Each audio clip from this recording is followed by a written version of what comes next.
नमस्कार, news circle में आपका स्वागत है। मैं हूं योगेश मिश्रा। दुनिया के सबसे बड़े मोटिवेशनल गुरु भगवान कृष्ण माने जाते थे और श्रीमद् भगवद गीता युवाओं के लिए सबसे बड़ा प्रेरणा स्रोत है। आखिर भगवद गीता लाइफ मैनेजमेंट के लिए कितनी बड़ी उपयोगी है, इसके लिए हमारे साथ अनुरागी योगी जी हैं जो ये बताएंगे कि लाइफ मैनेजमेंट के लिए भगवद गीता कितनी जरूरी है। अनुरागी जी, आपका बहुत बहुत स्वागत। सबसे पहले तो आप हमें जरा ये बताइएगा कि लाइफ मैनेजमेंट के लिए भगवद गीता कितनी उपयोगी है। देखो, श्रीमद् भागवत गीता जो है विश्व की ऐसी विलक्षण पुस्तक है कि इसका किसी भी पुस्तक से कोई मुकाबला नहीं। मनुष्य के तन, मन और धन से संबंधित जितनी भी समस्याएं हैं, उन सब समस्त समस्याओं का स्थायी निदान सुझाने वाली विधा का नाम है श्रीमद् भागवत गीता। जो हमें पलायन से पुरुषार्थ की ओर ले जाती है, उसका नाम है श्रीमद् भागवत गीता। जो मनुष्य के मरे हुए मन और जीवन में नए प्राण डाल देती है, उसका नाम है श्रीमद् भगवत गीता। जिन परिस्थितियों से लड़कर मनुष्य हार जाता है, डर जाता है या कई बार सरेंडर कर देता है, आत्मसमर्पण कर देता है, उन परिस्थितियों से लड़कर जीतने की कला सिखाने वाली विधा का नाम है श्रीमद् भगवत गीता।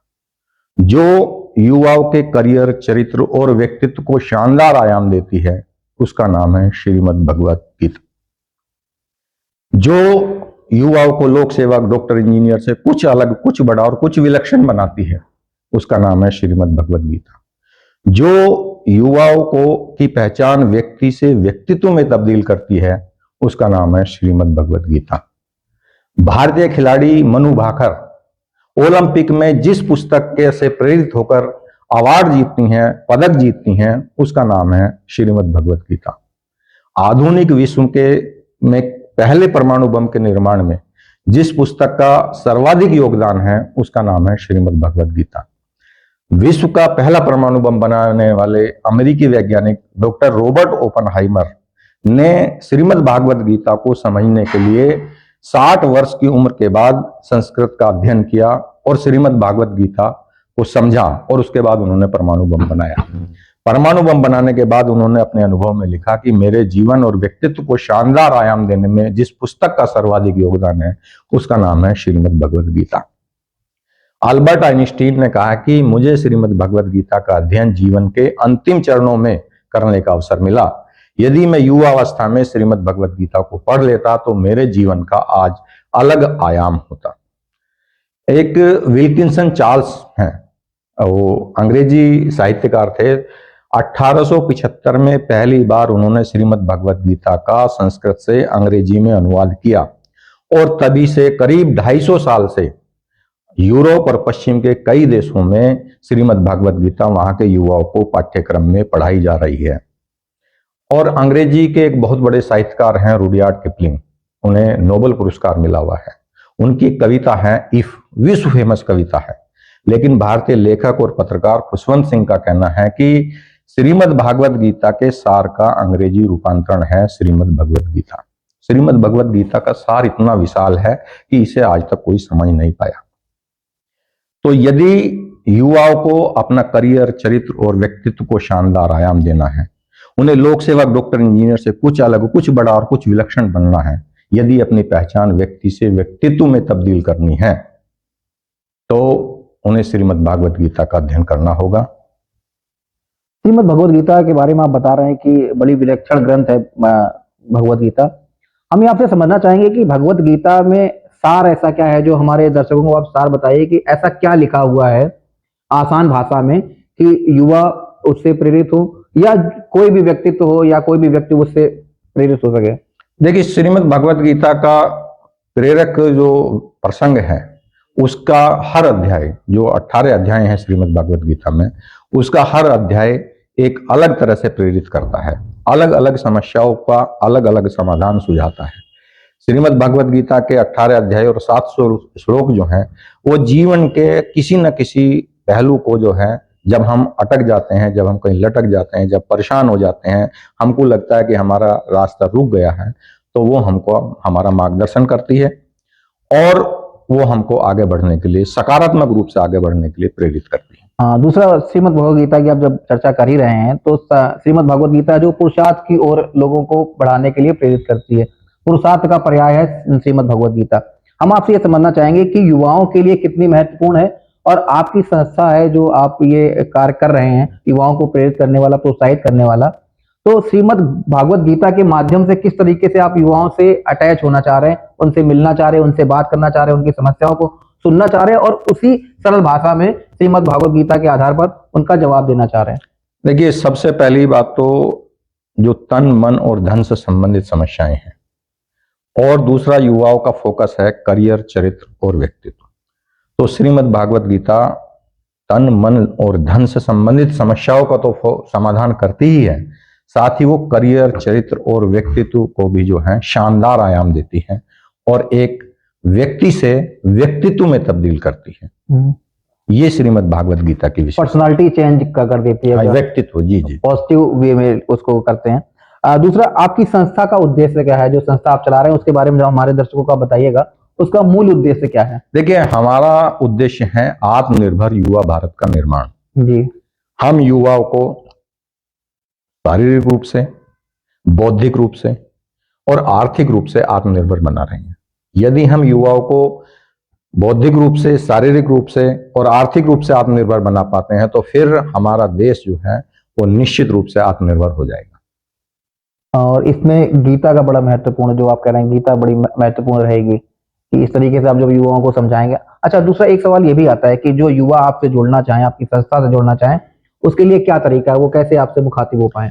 देखिए, हमारा एक चैनल है अनुरागी योग के नाम से, एक हमारा फेसबुक पेज है अनुरागी योग के नाम से। इस पर जो कमेंट में हमारा कोई भी साथी, कोई भी परिजन, कोई भी स्वजन जुड़ना चाहते हैं युवाओं के, या युवा जुड़ना चाहते हैं, तो उस पर एक वो कमेंट छोड़ देंगे, फिर हमारी टीम संपर्क करेगी, 24 घंटे में उनसे संपर्क करेगी और उनकी शंकाओं का निवारण करेगी। अच्छा, दूसरा, युवाओं में आज के दौर में आप देखते हैं युवाओं में कैरियर को लेके सबसे ज्यादा प्रेशर रहता है, और या कहें कि कैरियर का ये प्रेशर उन्हें डिप्रेशन में लेके जाता है। आप अगर कोटा की घटना का ले लीजिए कि बच्चे यथोचित अगर वो मतलब वो नहीं मिल पाता है, अचीव नहीं कर पाते, तो वो सुसाइड तक कर लेते हैं। तो युवाओं में सुसाइड के केस, कैरियर को लेके, कैरियर इतना प्रेशर बना रहा है उनके ऊपर, आप क्या कहेंगे? आप कैसे उनको समझाते हैं? देखिए, मैंने आपको बताया था शुरू में ही कि जिन परिस्थितियों से मनुष्य लड़कर डर जाता है, हार जाता है, सरेंडर कर देता है, सरेंडर मीन्स आत्मघाती कदम उठा लेता है, उन परिस्थितियों से लड़कर जीतने का हुनर सिखाने वाली विधा का नाम है श्रीमद् भगवत गीता। श्रीमद् भगवत गीता में देखिए, निष्काम कर्म का जो है उसका सार है श्रीमद् भगवत गीता का। तो करियर भी उनमें से एक चीज है कि यदि युवाओं को हम ये सिखाते हैं कि आपको अपने करियर पर फोकस कैसे करना है, इसका क्या आधार है कि हम उनकी क्षमता देखते हैं, हम उनकी रुचि देखते हैं और उसके आधार पर उनको कैरियर का विकल्प उपलब्ध कराते हैं। और सबसे बड़ी बात यह है कि हम युवाओं को नौकरी से विमुख करते हैं। हम युवाओं को बताते हैं कि आपको अगर अच्छा घर लेना है, अच्छी गाड़ी लेनी है, अच्छा जीवन स्तर रखना है, तो आप लोग व्यापार कीजिए। हम युवाओं को व्यापार के लिए आत्मनिर्भर बना रहे हैं और उन्हें नौकरी से उनका मोह भंग करने का हमारा लक्ष्य है। वे नौकरी की तरफ नहीं जाएंगे, वे अपना व्यापार करेंगे और एकदम निर्बाध रूप से अपने कैरियर की दिशा, अपने जीवन की दिशा आगे बढ़ाएंगे। अच्छा, दूसरा, जो आत्मनिर्भर भारत का जो सपना प्रधानमंत्री मोदी भी देख रहे हैं, विकसित राष्ट्र का सपना 2047 तक का उनका सपना है, लक्ष्य है ये। हम आपसे जरा समझना चाहेंगे कि युवाओं के लिए आपका कोई मंत्र हो या कोई ऐसी प्रेरणा जो आप युवाओं को देना चाहें कि युवा किस थीम पे काम करें, नौकरी नहीं करेंगे तो आत्मनिर्भर की दिशा में वो कैसे आगे बढ़ें? देखिए, युवाओं को दो चीजों पर फोकस रखना चाहिए।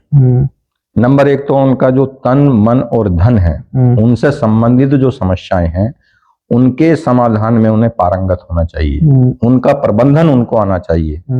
तन, मन और धन से संबंधित समस्याओं के सटीक समाधान का प्रबंधन में वे निपुण होंगे तो मैं समझता हूं कि उनको आधी समस्याएं उनकी खत्म हो जाएगी। दूसरा उनका है कि वो अपने करियर, चरित्र और व्यक्तित्व को लेकर हमेशा लगातार सोचते रहें, लगातार शोध करते रहें और अपने आप को लगातार अपडेट करते रहें। जो चीजें यूजलेस हो रही हैं उन्हें अलग निकालते रहें, जो चीजें हमारे आगे बढ़ेंगी मान लिया सपोज करें कि एआई है, आगे बढ़ रहा है, तो युवाओं को उसमें थोड़ा थोड़ा जहां जहां भी वो जिस काम को कर रहे हैं उसमें एआई का क्या प्रयोग है उसे अपडेट करते रहना चाहिए, और जो पारंपरिक तरीके हैं उन्हें जो है अपने जीवन से निकालते रहना चाहिए। तो वो लगातार अपडेट होते रहेंगे तो उनकी समस्याओं का स्वतः ही समाधान होता है। हाँ, दूसरा आप जब एआई मतलब आर्टिफिशियल इंटेलिजेंस का ये एक एग्जाम्पल है मैंने दिया। आप आर्टिफिशियल इंटेलिजेंस का जिस बात का जिक्र कर रहे हैं, तो क्या ये माना जाए विज्ञान और अध्यात्म पैरेलल एक साथ चल सकते हैं? देखिए, जो आपने सवाल किया वो बहुत गूढ़ सवाल है, बहुत विस्तृत। जब हमारा मस्तिष्क विकसित हो जाता है तब हम इस पे बात करते हैं। धर्म और अध्यात्म जो है वो एक ही सिक्के के दो पहलू। लेकिन अब हम युवा अवस्था में सबसे पहला हमारा फोकस रहता है कि जब वो 15-20 साल 30 साल कैरियर में चले जाएंगे तब वो आदमी धीरे धीरे मैच्योर होने लगता है। ये हमारे मस्तिष्क की बात है। लेकिन हमारा मुख्य मकसद सिर्फ ये है कि वो सबसे पहले युवा अपने करियर, चरित्र और व्यक्तित्व को लेकर जो है एकदम सफलता की ओर चलें। उनका प्राथमिक उद्देश्य वही होना चाहिए। फिर धीरे धीरे अगले चरण में जो है, हमारे यहाँ 6 चरण है, ये हमारा पहला चरण है। तो जब इस चरण में पारंगत हो जाएंगे युवा, फिर हम उनको दूसरे चरण में ले जाएंगे। मतलब ये पूरा एक तरीका है, पूरा एक फिनोमेना है आपका, जिस पूरा एकदम सिस्टम है। तो अब हमारे दर्शकों को अगर आप ये बताना चाहें कि आपका कोई टेलीफोन नंबर हो, आपसे कैसे सहज आपसे संपर्क किया जा सके, वो जरा आप बताना। देखिए, 7466938538 एक नंबर है। इस पर यदि कोई भी युवा हमसे जुड़ना चाहता है या कोई युवा के अभिभावक जुड़ना चाहते हैं तो केवल इस नंबर पर अपना नाम मैसेज कर दें। हमारी टीम उनसे संपर्क करेगी और उनसे संवाद करेगी, और उसके बाद फिर यदि हमारे और आपके विचार मिलते हैं तो फिर निश्चित रूप से हम आपके साथ काम करेंगे, आप हमारे साथ। हाँ, तो ये थे अनुरागी योगी जी, जो ये बता रहे थे कि लाइफ मैनेजमेंट के लिए श्रीमद् भगवत गीता का कितना बड़ा आधार है, और श्रीमद् भगवत गीता के आधार पर आप सारी समस्याओं के हल जान सकते हैं। उनकी टीम इस पर भी काम कर रही है। अगर आपसे जुड़ना चाहें तो आप इनके फोन नंबर पर जुड़ सकते हैं। फिलहाल अभी के लिए इतना ही, फिर किसी प्रोग्राम में नई सक्सेस से मुलाकात होगी। तब तक के लिए नमस्कार।